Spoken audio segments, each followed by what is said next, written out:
Let's have a look here. Got some words to look at. All right. Graphs of functions can have high and low points where they reach a maximum or minimum value. Parabolas do that, right? Maybe they come up from the top and go all the way down and then back up. Or maybe they start at the bottom, they come up and then they go back down. So that means there's just a straight up maximum or minimum value. There's a highest or a lowest point. The maximum and the minimum values of a function are called extrema. They're the extremes. It's either the highest or the lowest point. The maximum is the highest point of the graph of a function, right? The minimum is the lowest point. You've seen that before in Algebra 1 with parabolas. So this part should hopefully look a bit familiar. Now, the next part is called relative maximum. So sometimes graphs go up and down forever, but within that up and down forever, there's other little curves and undulations and bumps and dips and things like that. And so a relative maximum is located at a point on the graph of a function where no other nearby points have a greater y-coordinate. For example, if you look at g of x goes down forever and up forever. However, right here would be considered a relative maximum because it is a high point within a range. And then the one right down here would be considered a relative minimum because it is the lowest point relative to other points around it. It's not an actual maximum because there is no maximum here. It goes up forever. There is no actual minimum because it goes down forever, but there are relative and minimums and maximums. So that's what we're talking about with those. So we're going to identify and estimate the x and the y values of any extrema, and then we're going to round to the nearest tenth if necessary. I don't know if we'll need to, but we'll see. So f of x is a parabola, and the words we're looking for here are positive and negative. And when we talk about positive and negative, we're talking about positive and negative on the y-axis specifically, okay? So this particular function f of x, oh, sorry, not positive and negative. Scratch that. That's not the word we're looking for. We're looking for the word increasing or decreasing. We will discuss positive and negative later. We're looking for increasing or decreasing. Okay, so here's x equals 0.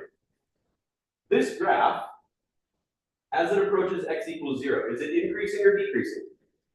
It's decreasing. It's going down.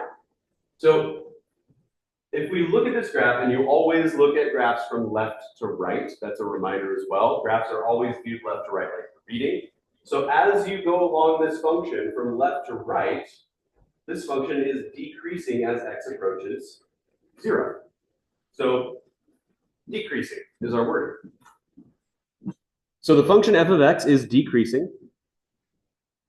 If you need to write that above because there's not quite enough room, that's totally fine, but the word is decreasing as it approaches x equals 0 from the left. So it's coming in from the left, it's going down, it's decreasing.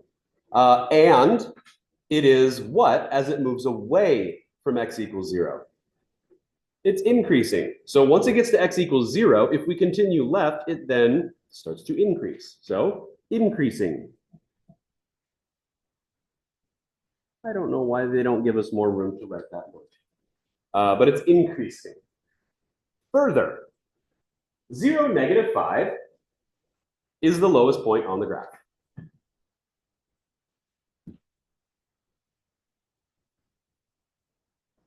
Right there. 0, -5 is the lowest point on the graph. Therefore, it is a minimum. Yeah, it's the lowest point on the graph. Therefore, it's a minimum. It is not a relative minimum. It is the actual minimum because there is an actual lowest point on this graph. So minimum. So we're just looking at graphs and talking about what's happening to them and where certain things are. So hopefully it's nothing crazy. Let's keep going. G of x. There's more things to write about g of x than there was for f of x. On the function g of x, as we approach -2 on the x-axis, is the graph increasing or decreasing? So we start here and we go to -2, what's happening? It's increasing. Yeah. So increasing, because it starts low and moves up, as it approaches x equals -2 from the left, and decreasing as it moves away from x equals -2. So decreasing. All right, I'm just going to say DECR period. I'm going to abbreviate that. Tired of writing that small. So decreasing as it moves away from x equals -2. However, it doesn't continue to decrease the entire time, though, does it? It decreases from here to here. So it's decreasing in between an x value of -2 and an x value of what? Going down from here to here. X value is -2, x value is 0. Yeah. So I'm going to put a couple of points on here. We're going to talk about what's going on at this point here and this point here. This is the point -2, 8. And this is the point 0, 4. We are going to reference both of those. So further, there are no greater y coordinates surrounding -2, 8. This is the highest point within this area of the graph. It is not the highest point of the graph, but it's the highest point in the area of the graph. However, it is not, so the word is not, it is not the highest point on the graph. So if it's not the actual maximum, it is a, what kind of maximum? Relative. Yeah, that was the word we saw before. Relative maximum. All right. So between x equals -2, I'm going to go back to the graph here. Between x equals -2 and x equals 0, is the graph going up or down? Down. So it's decreasing. Okay. So the function g of x. Attention, please. It's now time to start school pictures. We're going to be taking the varsity football players first because they're going to be leaving this morning. So varsity football players, please go in the door in the 100 hall that leads into the auditorium. You're going to be in there up on the stage. So go in the 100 hall door and head down there right now. So the function g of x is decreasing as it approaches x equals 0 from the left, which means that it is increasing as it moves away from x equals 0. Further, there are no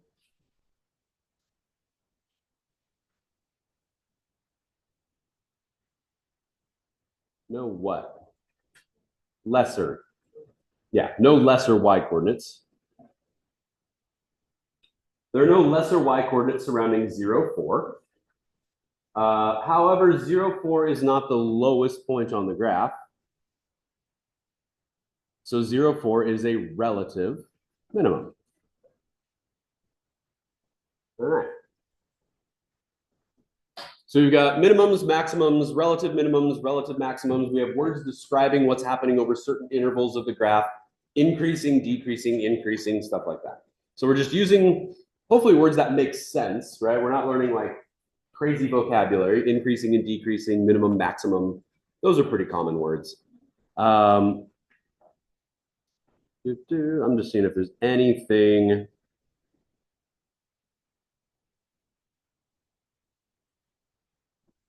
Now we're good.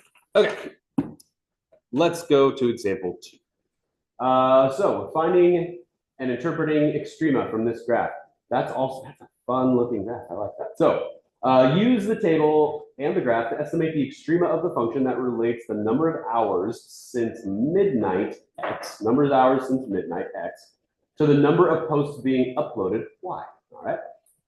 Describe the meaning of the extrema in the context of the situation. All right. Table of values. It is a continuous function. However, there's definitely like restrictions on the domain and range here. We're not going to have negatives or anything like that. That doesn't make sense. Okay, we would need the entire football team. Anybody that's traveling today, if you're on the football team, please come to the auditorium. This is going to be a fun day with all the announcements. Okay, the maxima. The number of posts sent blank hours after midnight is blank less than the number of posts made at any other time during the day. All right, let's see if we can actually figure out what they're trying to say here.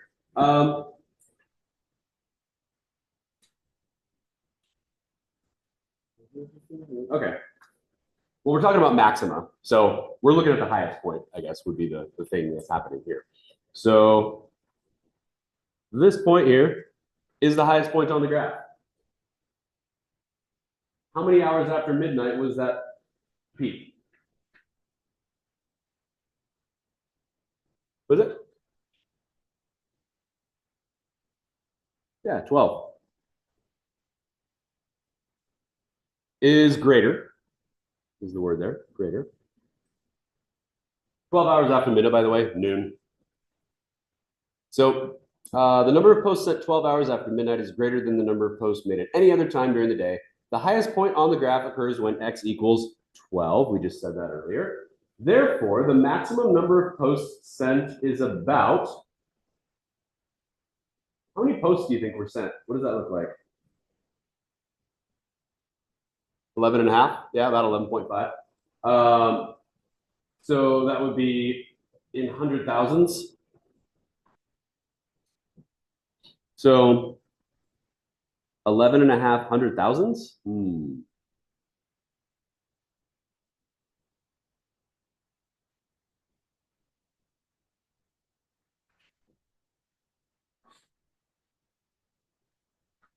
100,000s would be 5 zeros. So 11 and a half, 1, 2, 3, 4, 5 zeros is going to be 11,500,000 posts. I'm going to double check my math on that real quick, but pretty sure we're good there.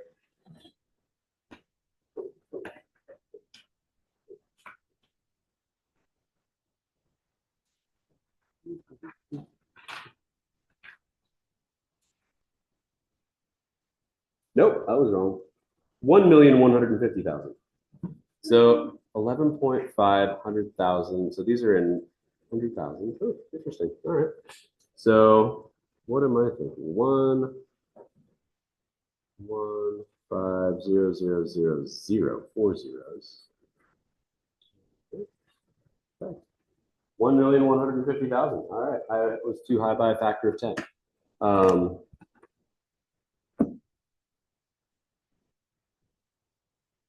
That's going to be a hard number to fit in there. I'm just going to write it underneath here. 1,150,000 at noon. That's when 12 hours after midnight is. All right.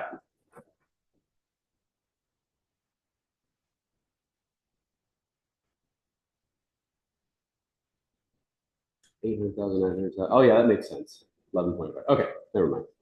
All right. It's still early. The number of posts sent blank after hours, hours after midnight is, so what's the minimum? What's the lowest point on here?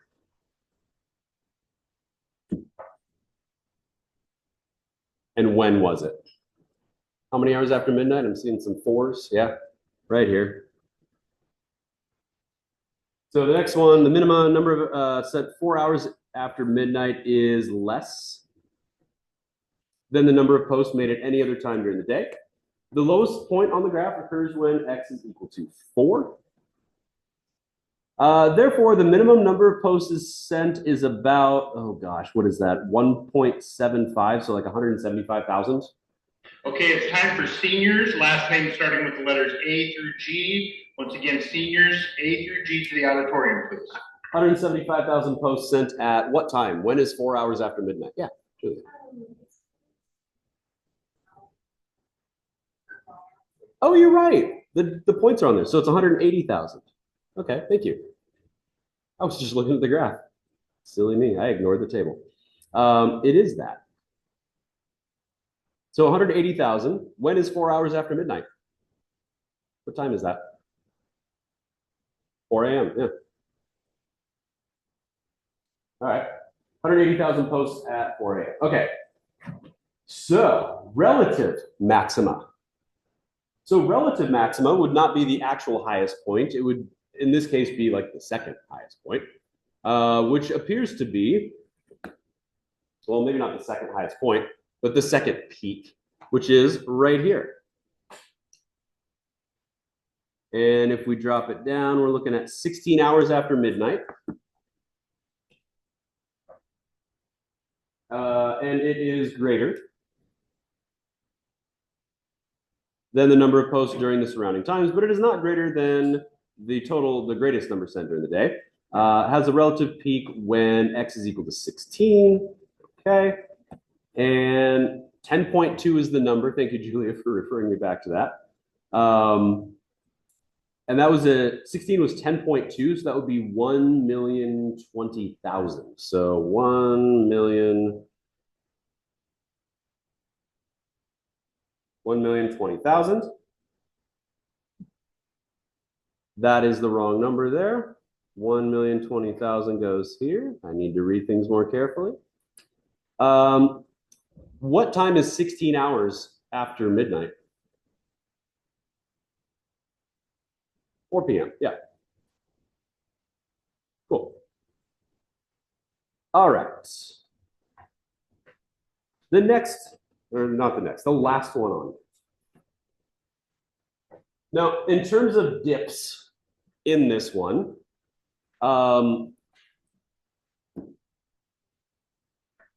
this is basically a continuation from here down to here. And so we've already talked about this minimum point here. So our relative minimum is going to be this one here. So there's a bit of a break right here. So this little dip happens at 14 hours after midnight. 14 hours after midnight. I'm going to be quick with this one.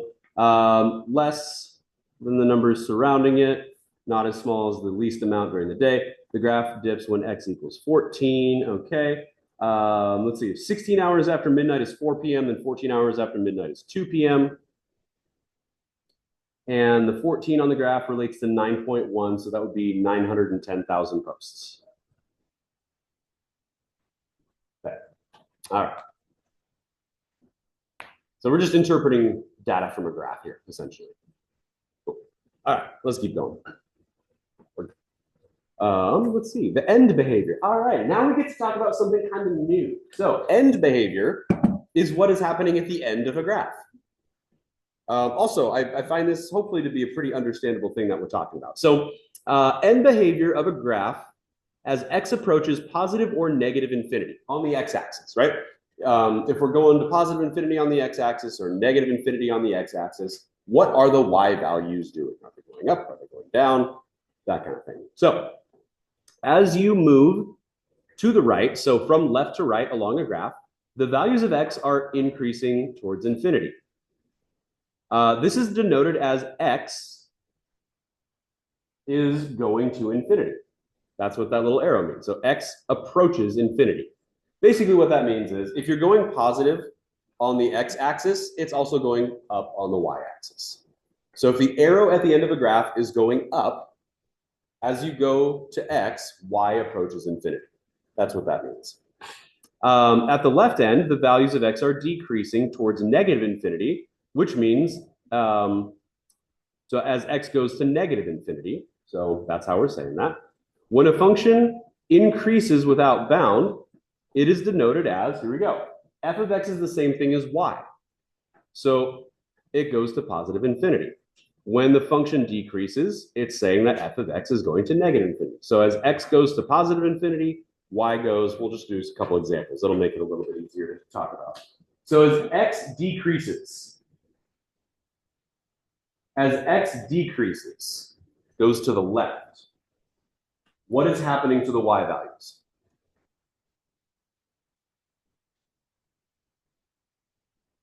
As x goes to the left, y goes up, right? X is going left, y is going up, which means f of x is going to positive infinity. So as x goes down, y goes up. As x goes down, y goes up. And as x increases, as x goes up, y goes down. F of x approaches negative infinity. One moment.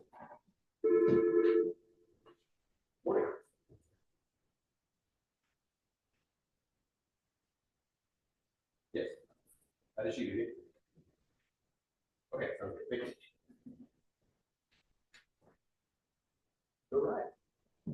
Check it out, I guess. Yeah. All right. I'll post this online later. Okay.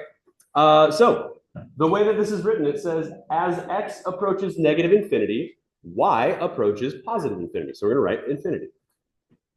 So every one of these things basically has two parts. You're describing what x is doing, and then with that x, you're describing what y is doing at the same time. So as x goes negative, y goes positive. As x goes positive, y goes negative. So to negative infinity.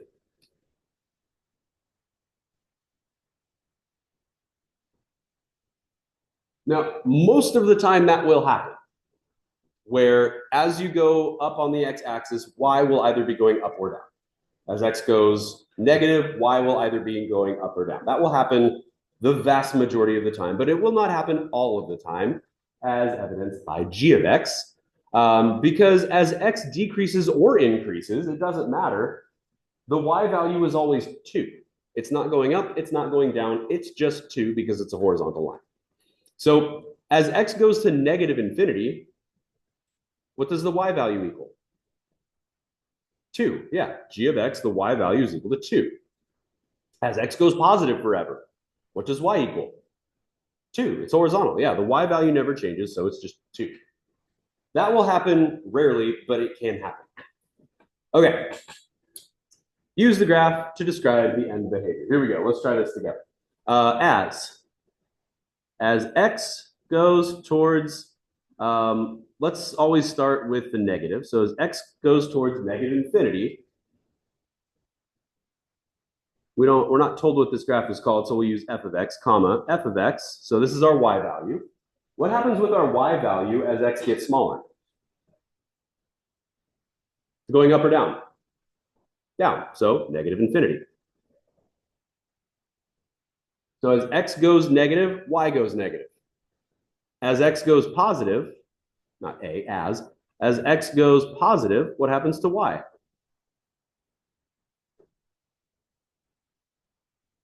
Going up or down? Up, so positive infinity.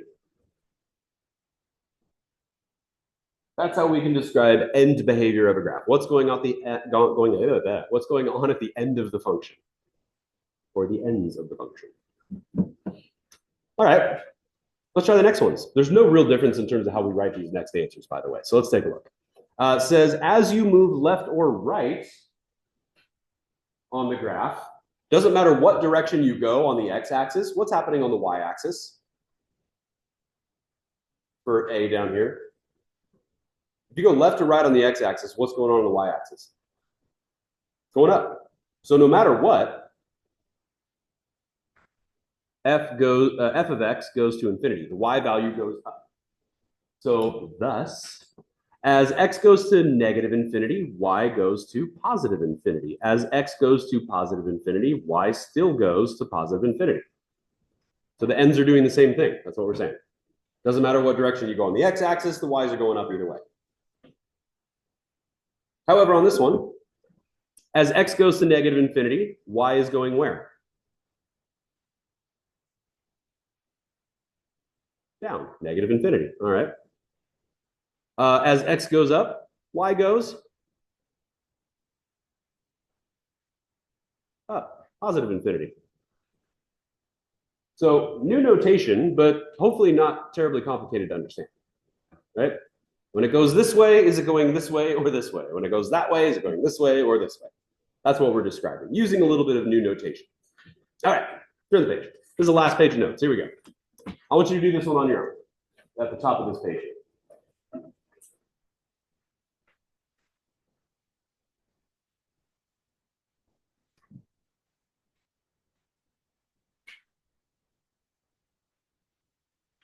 And we'll do a couple quick examples after that, and we'll call it a day. And hopefully we'll get about 10 or 15 minutes of work time as well.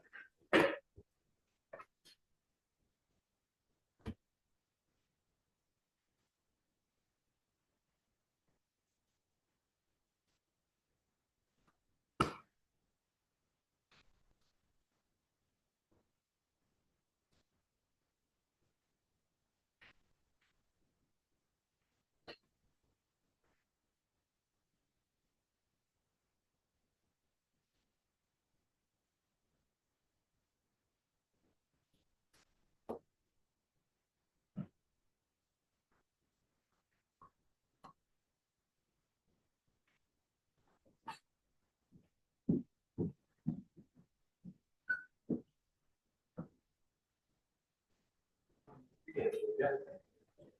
At least for now. It'll be good though to get you used to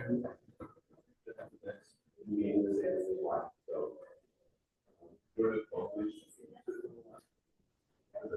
switch over to that.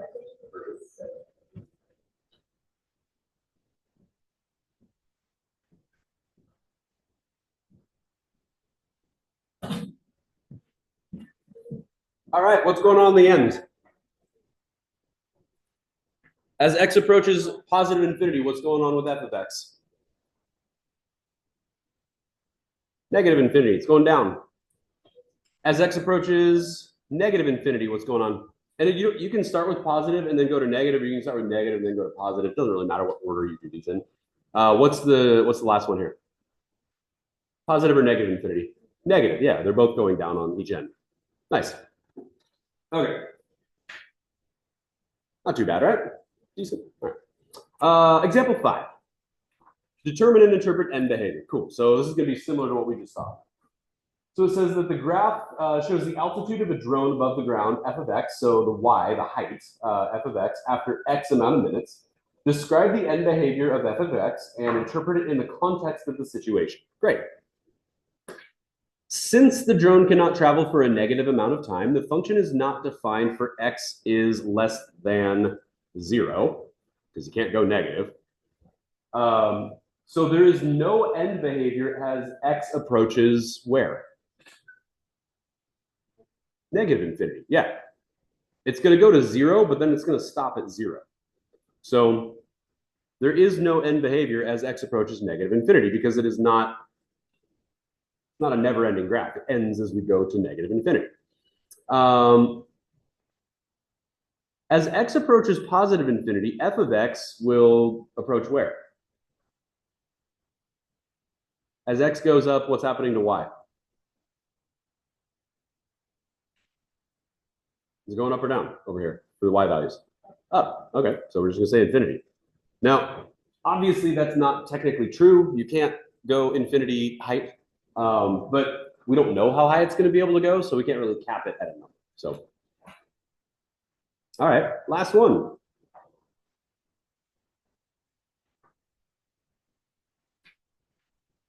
Yeah, and that's kind of what was said over here to the left. There are parameters. We just don't know what they are yet. So we're not going to use them. All right, ride sharing, like Uber and Lyft. So Mika and her friends are using a ride sharing service to take them to a concert. The function models the cost of the ride, f of x, the y values, after x number of miles.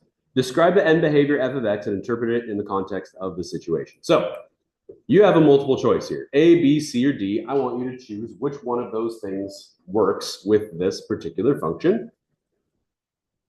And then give a very short answer for part B, and then we'll be done.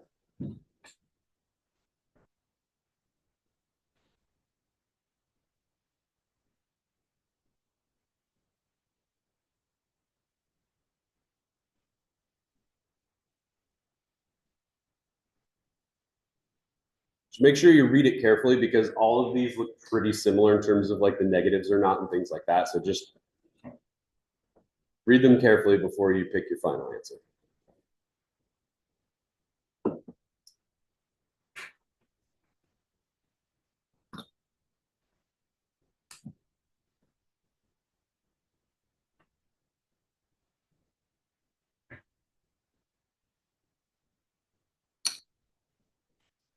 I hope that it's pretty clear that 2 of them are not correct. And that you're just kind of picking between 2. I hope. So what do you think? A? Does A make any sense with this problem? Not really. Because as x goes to negative infinity, f of x goes to negative infinity. Well, no, it can't really. X can't go to negative infinity. X can go as low as what? 0. Okay. So we need to put a restriction on that x value, so it can't be less than 0. So 2 of those say that. One of them works with the x going to positive infinity. So it's not A, which means it's not B. So it's either C or D. It says as x goes to positive infinity, f of x or y goes to negative infinity. Is that true? As x goes up, y goes down? No. Okay. May I have your attention, please? It's now time for seniors with the last name starting with the letters H through O. H through O. Please go to the auditorium entrance in the 100 hall. All right. As x goes to positive infinity, y goes to positive infinity. True? Yeah. F of x is not defined for negative values of x. Is that true? Yeah, you can't have negative values of x here. So the answer is D. All right. What does the end behavior represent in the context of the situation?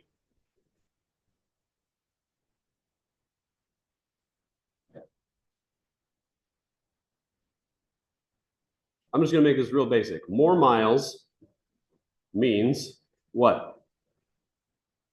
More cost, yeah.